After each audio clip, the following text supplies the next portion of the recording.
Good morning mga bossing. Bali bumiyay tayo kahapon ng MC taxi natin.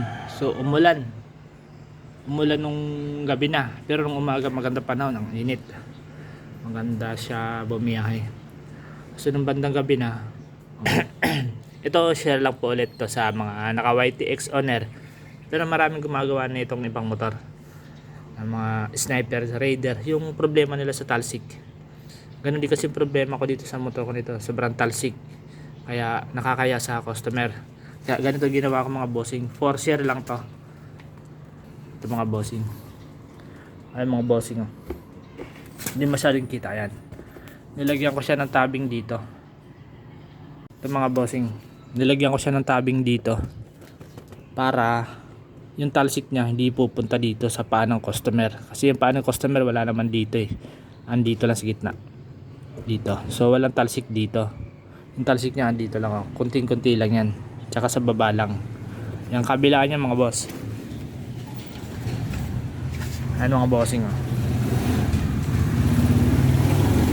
Ayan. Tapos yung talsik niya dito lang. Naglagay din ako ng suporta dito para hindi masyado maputik dito banda.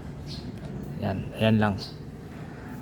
Paano customer safe dito? Walang talsik or pantalon. Tsaka advance na rin to mga bossing pag gumagamit tayo ng kapote. Yung kapote na Batman kasi yun madalas kong ginagamit sa customer, yung Batman. Hindi siya umaabot dito sa rayos. Parang safe na rin siya para hindi kainin ng rayos yung kapote na Batman. Yan yung dulo, yung pumapagpag kung nakikita nyo sa mga MC taxi. Yan, share lang to mga bossing. Tapos yung sa harap naman mga boss. Ito mga bossing. Nilagyan ko na ito. Ayan. Parang ano ba? Provincial technique. Sa mga pan-tricycle sa probinsya. Ayan o. Ganyan itsura niya mga bossing. Ayan. So, ang dito, hindi matalsik dito sa makina. Ayan yung itsura niya mga bossing. Ayan yung makina natin sa ilalim. Walang talsik dito. Mayroon man konting-konti lang. Support nahaharangan na ito. Tinatanggal ko lang ito mga bossing pag pag hindi nabibiyahe tulad niyan. May pasok na ako. Day off lang naman ako kasi ako bumibiyahe tapos pag may time lang naman. Bali nakaalin lang ito mga bossing. Tag-entry lang naman ito eh. Ayan. Ayan. Nut na may tenga. Kaya ayan oh. Mabilis naman tanggalin yan. Tatanggalin ko kasi siya ngayon. Tatanggalin ko na siya ngayon kasi may pasok naman ako. Tingnan yung ilalim ng makina bossing. Hindi masyadong basura. Pangit nga lang tingnan. Kung gusto mong forma ng motor, pangit nga lang tingnan. Pero para sa akin, pag bumibiyahe, napakaganda nito gamitin. Kasi hindi matalsik dito. Hindi pa matalsik sa akin. Ayan.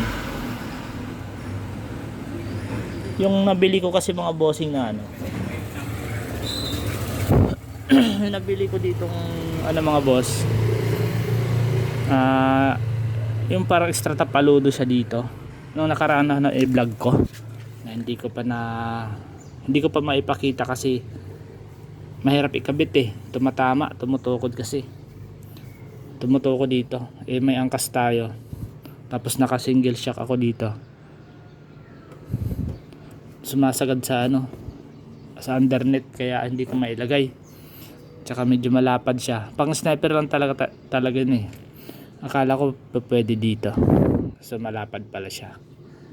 Ganyan itsura yung mga basa malayo. Yan.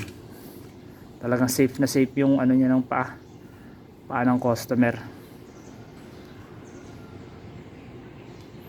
Ayan. Tapos ito naman. Nga lang. Baday tingnan nga lang. Baday kung gusto mong pormahin yung motor mo. Talaga siya. Hindi maporma. Ayan, bali yun lang mga bossing. Share ko lang naman to sa mga nag-MC taxi. Marami ako nakitang YTX na may tabing din na ganyan kasi sobrang talsik talaga. Kahit sniper, raider, ganon. Kahit ano yung Honda Click, minsan may tabing din ako nakita nun eh. Kaya bali for sure lang naman to. Kung gusto nyong gawin sa motor nyo, kung isa kayong MC taxi, so maganda to. Tanggalin nyo na lang pag hindi na kayo bibiyahe. Pero kung full time ka, huwag mo na tanggalin. Tanggalin mo na lang siya pag maglilinis na kayo ng motor. Ganun lang. Thank you very much. And follow and subscribe sa mga page natin and Facebook, YouTube channel. Thank you.